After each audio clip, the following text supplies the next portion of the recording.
باللہ من الشیطان الرجیم بسم اللہ الرحمن الرحیم۔ قارون کا قصہ۔ قارون حضرت موسیٰ علیہ السلام کی قوم میں سے تھا۔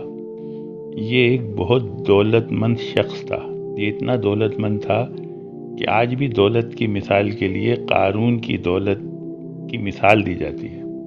قرآن مجید کی سورہ قصص میں اس کا ذکر تفصیل سے آیا ہے۔ قارون کو اپنی دولت پر بہت غرور تھا اور وہ اس کی نمائش کرنا اور لوگوں کو نیچا دکھانا پسند کرتا تھا۔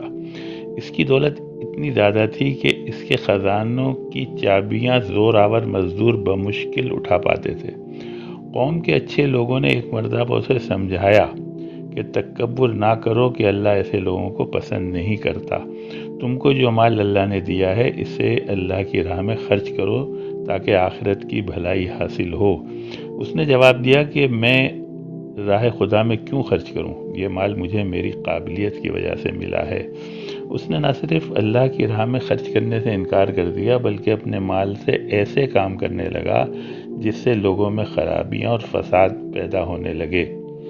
جب موسیٰ علیہ السلام نے قارون سے کہا کہ اپنے مال میں سے زکوٰۃ ادا کرو تو اس نے نہایت تکبر سے منع کر دیا۔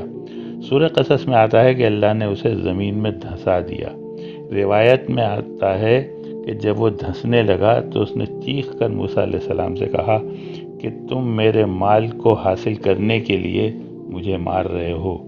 موسیٰ علیہ السلام نے اشارہ کیا تو اس کا مال بھی اس کے ساتھ غرق ہو گیا۔ قارون کا قصہ جس میں ہر متکبر مالدار کے لیے عبرت کا سبق ہے، اس سے ہر ایک کو سبق سیکھنا چاہیے۔ صدق اللہ العظیم۔